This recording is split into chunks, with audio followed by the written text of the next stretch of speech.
আল্লাহ বললেন মুসা আগামীকাল আসো, তুর পাহাড়ে আসো। সাইয়েদনা মুসা আলাইহিস সালাম তুর পাহাড়ের উপর চলে গেলেন। আল্লাহ বললেন মুসা, এটা যেন তেন কোনো খেলা না। আবার তোমারে জিজ্ঞেস করতে চাই, আসলেই তুমি দেখতে চাও কিনা? মুসা আলাইহিস সালামের এক কথা এক দাবি, দেখতে চাই। এক কথা এক দাবি, সেটা কি? আমি দেখতে চাই খোদা, আমি দেখতে চাই আপনাকে। আল্লাহ বললেন মুসা, এটা সাধারণ খেলা নয়, এটা বিপিএল এর খেলা নয়, এটা আইসিসি নয়, এটা ফিফার খেলা নয়, এটা মুসার সাথে বিশ্ব গভর্নমেন্টের খেলা, ঠিক কিনা? এটা সাধারণ খেলা না, it's a very dangerous game. তুমি যদি স্টার্ট করো, you have to go until the last moment, শেষ পর্যন্ত তোমাকে যেতে হবে, ঠিক কিনা? মুসা আলাইহিস সালাম এক পায়ে খাড়া। সাইয়েদনা মুসা বললেন আমি রাজি। আল্লাহ বললেন ওকে, তাহলে খেলা শুরু করে দিলাম। ও মুসা, তুমি দাঁড়িয়ে থাকো, খেলা এখন শুরু হয়ে যাবে। রব্বুল আলামিন মুসা আলাইহিস সালামের চারিদিকে অন্ধকার করে দিলেন। কি করে দিলেন? চারিদিকে 4 ফারসাক এলাকা, 1 ফারসাকে 12 মাইল, 4 ফারসাকে অনেক লম্বা একটা জায়গা, 3 × 36 কিলোমিটার জায়গা আল্লাহ অন্ধকার করে দিলেন। ঘুটঘুটে অন্ধকার, এত অন্ধকার সাইয়েদনা মুসা আলাইহিস সালাম নিজের হাতটাও নিজে দেখে না। এবার মনের মধ্যে একটু ভয় চলে আসছে, কোন আওয়াজ নাই, অন্ধকার। এবার মনের মধ্যে ভয় এসেছে, কিন্তু আল্লাহকে দেখতে চায়। ওই নেশায় এখন অন্তরের মধ্যে কিছু সাহস আছে না নাই? সাহস নিয়ে দাঁড়িয়ে আছে।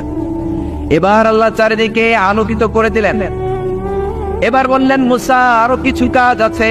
তোমার চারদিকে 4 ফারসাক এরিয়ার মধ্যে কোনো প্রাণী থাকতে পারবে না, কোনো মশা থাকবে না, মাছি থাকবে না, ইঁদুর থাকবে না, ব্যাঙ থাকবে না, পাখি থাকবে না। সবগুলো পশু আর প্রাণীকে বললেন, আল্লাহ বললেন তোমরা বাইরে চলে যাও, বাউন্ডারির বাইরে চলে যাও। বাংলাদেশের সাথে ইন্ডিয়ার খেলা, আপনারা দর্শক মাঠে ঢুকতে পারবেন? বলেন, ঢুকলে খেলা হবে? খেলাইটা হবে? আল্লাহ বললেন সবাই বাইরে চলে যাও, সব বাইরে চলে গেল। এবার আল্লাহ বললেন মুসা, তোমার 2 কাঁধের মধ্যে 2 ফেরেশতা আছে না নাই? কিরামান, তাদেরকেও বাইরে পাঠানোর দরকার আছে না নাই? আল্লাহ বললেন তোমরাও 4 দিক থেকে বাউন্ডারি দেয়া এরিয়ার বাইরে তোমরা চলে যাও। এবার রব্বুল আলামিন বললেন আল্লাহর স্পেশাল সিকিউরিটি ফোর্স ফেরেশতাকে তোমরা 4 দিকে বাউন্ডারি দাও। স্পেশাল সিকিউরিটি ফোর্স ফেরেশতা কাদের সাথে কাঁধ লাগিয়ে, পায়ের সাথে পা লাগিয়ে 4 দিকে একটা বাউন্ডারি দিলেন। চিল্লায় বলেন আল্লাহু আকবার। এবার সাইয়েদনা জিবরাইলকে আল্লাহ বললেন, ও জিবরাইল, তুমিও ঢোকার চেষ্টা করো না, তুমিও বাইরে চলে যাও। সুবহানাল্লাহ। সাইয়েদনা জিবরাইল বলে, আল্লাহ আমাকে তৈরির পর থেকে, আমাকে রূহ দেওয়ার পর থেকে আজ পর্যন্ত তোমারে আমি দেখি নাই। সিদরাতুল মুনতাহা হলো আমার লাস্ট বর্ডার। ওই বর্ডারে কান লাগিয়ে তুমি যা বলো শুনি, ওই কথাগুলো নবীদের কাছে পৌঁছে দেয়, এটাই আমার ডিউটি। আজ পর্যন্ত আমিও তোমারে দেখি নাই, তোমার নূর এখনো দর্শন লাভ করি নাই, আমিও দেখতে চাই। আমার ভাই মুসার সাথে আমাকেও দেখতে দাও। আল্লাহ বলল, no no, this game is between Musa and me. এটা মুসার সাথে আমার খেলা, তোমার তো খেলা নাই, ঠিক কিনা? জিবরাইল, তুমিও বাইরে চলে যাও। সাইয়েদনা জিবরাইলও বাইরে চলে গেলেন। এবার একেবারে গ্রাউন্ড রেডি, স্টেডিয়াম রেডি। এবার খেলা হবে। খেলা কি হবে? বলেন কি হবে? মুসা আলাইহিস সালাম আর বিশ্ব গভর্নমেন্ট, আল্লাহর সাথে খেলা। আল্লাহ বললেন মুসা, তুমি উপরের দিকে তাকাও। সাইয়েদনা মুসা আলাইহিস সালাম উপরের দিকে তাকালেন, দেখলেন প্রথম আকাশ দেখা যায়, তারপরে দ্বিতীয় আকাশ, একটার চাইতে আরেকটা বড়, একটার চেয়ে আরেকটা বড়। আমরা কিন্তু প্রথম আকাশ দেখি না। নাসার বিজ্ঞানীরা আজীবন গবেষণা করেও প্রথম আকাশের নাগালে যেতে পারবে না। তারা যেখানে যায় এটা হচ্ছে প্রথম আকাশের মহাশূন্য। এটা কি? প্রথম আকাশের মহাশূন্য, তারপরে প্রথম আকাশ, তারপরে দ্বিতীয় আকাশের মহাশূন্য, তারপরে দ্বিতীয় আকাশ, তারপরে তৃতীয় আকাশের মহাশূন্য, তারপর তৃতীয় আকাশ। একটার চাইতে আরেকটা বড়। কত বড়? বিশ্বনবী বললেন তোমার হাতের আংটিটা, কোনটা? আংটিটা যদি সাহারা মরুভূমিতে ফেলে দাও, তাহলে সাহারা মরুভূমির তুলনায় তোমার আংটি যত ছোট, আল্লাহর দ্বিতীয় আকাশের তুলনায় আল্লাহর প্রথম আকাশটা ঠিক তত ছোট। এভাবে তৃতীয় আকাশ আরো বড়, চতুর্থ আকাশ আরো বড়। সাইয়েদনা মুসা আলাইহিস সালাম দেখলেন 7 আকাশ দেখলেন। তারপরে তিনি দেখলেন সিদরাতুল মুনতাহা দেখা যায়, সেখান থেকে দেখলেন 4টা ঝর্ণা, 4টা নদী। 2টা জান্নাতে ঢুকেছে, 2টা নদী সিদরাতুল মুনতাহা থেকে দুনিয়ায় এসেছে। একটা নদীর নাম হলো মিশরের নীল নদী, আর একটা হলো ইরাকের দজলা নদী। সুবহানাল্লাহ। তারপরে নজর করে তাকালেন, সেখানে দেখলেন তিনি কোরআনের বাড়ি দেখা যায়। বাল হুয়া কুরআনুম মাজিদুন ফি লাওহিম মাহফুজ। নাম শুনেছেন? লাউহে মাহফুজ কার বাড়ি? কোরআনের বাড়ি। লাউহে মাহফুজ কার বাড়ি? নজর করে দেখে কোরআনের বাড়ি দেখা যায়। সাইয়েদনা মুসা আলাইহিস সালামের চোখের পাওয়ারকে বাড়িয়ে দিয়েছে কে? ওনার চোখের মেকানিজম মেগাপিক্সেলকে প্রখর করে দিয়েছে কে?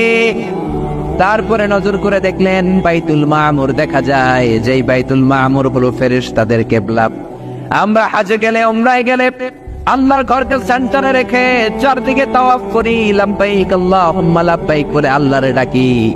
ফেরেশতারা এই কাবার চারদিকে তাওয়াফ করে না, তাদের জন্য আরেকটা ঘর, আল্লাহর বানানো আরেকটা ঘর 7 আকাশের উপর আছে না নেই?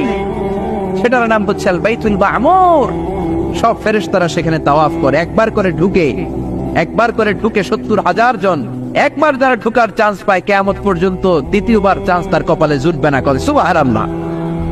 তারপরে তিনি নজর করে দেখলেন আরশ দেখা যায়, কুরসি দেখা যায়। তারপরে নজর করে সাইয়েদনা মুসা আলাইহিস সালাম দেখলেন আল্লাহর 70,000 নূরের পর্দা দেখা যায়। 70,000 নূরের পর্দা দেখা যায়। সেখান থেকে আল্লাহ গায়বী আওয়াজ দিয়ে বললেন, মুসা লাস্ট ডেস্টিনেশনে চলে এসেছো, একেবারে ফাইনাল গেট। এই গেটের পরে আর ফিরে যাওয়ার কোনো জায়গা নাই। শেষবারের মতো জিজ্ঞেস করি, খেলা কি চলবে নাকি থামিয়ে দেব? সাইয়েদনা মুসা বলে চলবে। সাইয়েদনা মুসা বললেন কি চলবে? কি সাহস ওনার, কি শক্তি ওনার, কি মেধা ওনার, কি কিউরিসিটি ওনার, কি অদম্য আগ্রহ ওনার। উনি বললেন খেলা চলবে। এত দূর এসেছি, পিছনে ফিরে তাকানোর মানুষ আমি নই, ঠিক কি না? আল্লাহ বললেন, মুসা তাহলে ঠিক আছে, খেলা শুরু হয়ে যাবে, একটু শক্ত হয়ে দাঁড়াও। সুবহানাল্লাহ পড়ে। এই প্রথম আল্লাহ তার নূরের তাজাল্লির ফোকাস পৃথিবীতে ঢেলে দিবেন, এর আগে পড়ে নাই। আল্লাহু আকবার। সাইয়েদনা মুসা আলাইহিস সালাম শক্ত হয়ে দাঁড়ালেন। ফালাম্মা তাজাল্লা রাব্বুহু জাআলাহু দাক্কা ওয়া খাররা মুসা সাইকা। ফালাম্মা তাজাল্লা রাব্বুহু লিল জাবাল। আল্লাহ বললেন, মুসা তবে একটা কথা শুনে রাখো, এত দুর্বল করে তোমাদের বানিয়েছি। ওয়া খলিকাল ইনসানু দাঈফা। মানুষ কি সবল নাকি দুর্বল? সবল না দুর্বল? দুইবার পাতলা পায়খানা হইলে চেহারার দিকে আর তাকানো যায় না, ঠিক কিনা? আজকের জান্নাতুন নাইম এপ্রিল বিশ্ব সুন্দরী, 20 বছর পরে বিশ্ব পেতনিও না, ঠিক কিনা? অসুস্থ হলে মানুষ দুর্বল হয়ে যায়, বিপদ আসলে মানুষ কাবু হয়ে যায়, বয়সের ভারে মানুষের চামড়াগুলো ঝুলে যায়। মানুষ কি সবল নাকি দুর্বল? জোরে বলেন, সবল নাকি দুর্বল? ও মুসা শক্ত হয়ে দাঁড়াও। 70,000 নূরের পর্দার সবগুলো দেখাবো না, কতটুকু দেখাবে? মুফাসসিরিনে ইকরাম hayran হয়ে গিয়েছেন, কি বলবেন এই তাফসীরের ব্যাখ্যায়? কেউ কেউ বলেছেন আল্লাহ তাআলা 70,000 নূরের পর্দার সবগুলো উঠায়নি। 70,000 নূরের পর্দার সবচেয়ে সামনের ছোট্ট যে পর্দাটা, তার সামান্য একটু উঠিয়েছেন। ফালাম্মা তাজাল্লা রাব্বুহু। কতটুকু তাজাল্লি দিয়েছেন নূরের তাজাল্লি? কোন কোন মুফাসসিরিনে ইকরাম বলেছেন একটা গরুর নাকের ছিদ্র যতটুকু ততটুকু। কোন কোন মুফাসসির বলেছেন না না, এটা তো অনেক বেশি। মিসলা উনমুলাতিল খানসার। এই আঙ্গুলটার নাম হচ্ছে খানসার। কি নাম?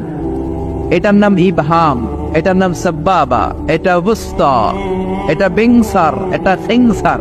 বলেন ইবহাম, কথা বলে না। ইবহাম, সাব্বাবা, বুস্তা, বিংসার, খিনসার। এই 5টা হাতের আঙ্গুলের আরবি নাম শিখে গেলেন। এই যে মিসলা উনমুলাতিল খানসার, ছোট্ট আঙ্গুলের সামনে যতটুকু জায়গা, এতটুকু জায়গা আল্লাহ প্রথম পর্দাটার ফোকাস দিয়েছেন। কেউ কেউ বলে না এত বেশি নয়, একটা সুইয়ের পেছনে সুতা ঢুকানোর জন্য যতটুকু জায়গা দরকার ততটুকু নূরের ফোকাস দিয়েছে। ফালাম্মা তাজাল্লা রাব্বুহু জাআলাহু দাক্কা ওয়া খাররা মূসা সাইকা। আল্লাহ বললেন, মুসা তোমাকে দুর্বল করে বানিয়েছি, তোমার উপরে যদি নূরের ফোকাস দেই তোমারে খুঁজে পাওয়া যাবে। আমি দেব তুর পাহাড়ের উপর। কিসের উপর? জোরে বলেন, কিসের উপর? এই তুর পাহাড়ের উপরে আমি উঠেছি 2 বার। ফেরাউনের লাশটাকে দেখেছি আমি একবার। পুরো লাশটাকে আল্লাহ শুটকি বানিয়ে রেখেছেন। শুটকি, এরকম টেবিলের উপর শোয়া শুটকি। মিশরের জাতীয় জাদুঘর হচ্ছে মিশরের রাজধানী কায়রোতে, ন্যাশনাল মিউজিয়াম। ওখানে every year huge amount of tourists from Europe and America they come in order to see this ancient and historical dead body. এই ঐতিহাসিক ডেড বডিটা দেখার জন্য হাজার হাজার ইউরোপিয়ানরা আসে। এই মিউজিয়ামে জাদুঘরে ঢুকতে লাগে 100 পাউন্ড, আর এই লাশের ঘরে ঢুকতে আরো 100 পাউন্ড, মোট 100 পাউন্ড। গোটা বিশ্বের মানুষ আসে টাকা খরচ করে আর এই জাহান্নামের নরকীটটাকে দেখে যায়, ঠিক কিনা? আমি দেখেছি ফ্রি, কোনো টাকা লাগে নাই, যেহেতু আল আজহারের কার্ড ছিল, ফ্রিতে ঢুকেছি। সেকেন্ড ফ্লোরে রয়্যাল মমিস চেম্বারের ভিতরে স্পেশাল সিকিউরিটি গার্ড দিয়ে আলো আধারের আবছা আবছা একটা অন্ধকার রুমের ভিতরে তার লাশটা রাখা। ফেরাউনের লাশ। কার লাশ? তার লাশ ছাড়াও আরো অনেকগুলো লাশ সেখানে আছে, কিন্তু বাকিগুলো রাখতে -35 থেকে 40 ডিগ্রি নন ফ্রস্ট। যারা বুঝেন, যারা ফ্রিজ ইউজ করেন, কিছু আছে নন ফ্রস্ট, শুধু বরফ হবে, যে জিনিসটা মাছ রাখলে মাছটা বরফ হবে কিন্তু আশেপাশে আইস জমবে না, এটার বলে non frost. Non frost 35 to 40 degree সেলসিয়াসে অন্য লাশগুলো রাখতে হয়, কিন্তু ফেরাউনের লাশটা -0 ডিগ্রিতেই কিয়ামত পর্যন্ত সঠিক এবং শুদ্ধ এবং চমৎকার থেকে যাবে। চিল্লায় বলেন আল্লাহু আকবার। কারণ ফেরাউনের লাশটাকে সংরক্ষণের দায়িত্ব নিয়েছে কে? এই তুর পাহাড়ে আমরা উঠেছি মধ্যরাতে, কারণ বাংলাদেশের পাহাড়গুলো মাটির পাহাড়। আপনি খাগড়াছড়িতে যান, আপনি বান্দরবান যান, আপনি ময়মনসিংহের গারো পাহাড়ে যান, আমাদের পাহাড় কি মাটির না পাথরের? আর সৌদি আরব মিশরের পাহাড়গুলো কি মাটির না পাথরের? পাথরের। পাথরের পাহাড়ে যখন সানশাইন, সূর্যের আলো লাগে, 2-3 ঘন্টায় সূর্যের তাপে পাথরগুলো গরম হয়ে যায়। এজন্য আমরা মাঝ রাতে উঠলাম, 120 জন। আমরাও যাচ্ছি, ইহুদিরাও যাচ্ছে, খ্রিস্টানরাও যাচ্ছে। মিশরে যাওয়ার আগে আমি জিউস কমিউনিটি দেখি নাই, ইহুদি দেখি নাই, ওই প্রথম ইহুদি দেখলাম। একসাথে উঠলাম। আমার জীবনে এত কষ্ট আমি এর আগে করি নাই, যে কষ্ট আমার হয়েছিল তুর পাহাড়ে উঠতে। ব্যাকপ্যাক ছিল, ব্যাকপ্যাক, প্রত্যেকের পিঠে একটা করে ব্যাগ, সেখানে ড্রিঙ্কস ছিল, পানি ছিল, টিস্যু ছিল, এগুলো নিয়ে আমরা উঠলাম। উঠতে উঠতে ফজরের সময় হয়ে গেল। দেখলাম সেই জায়গাটা, যেই জায়গায় আল্লাহ নূরের তাজাল্লি দিয়ে ওনার প্রিয় নবী মুসা আলাইহিস সালামকে বেহুশ করে পাহাড়ের উপরে ফ্ল্যাট করে ফেলে দিয়েছিলেন। চিল্লায় পড়েন আল্লাহু আকবার।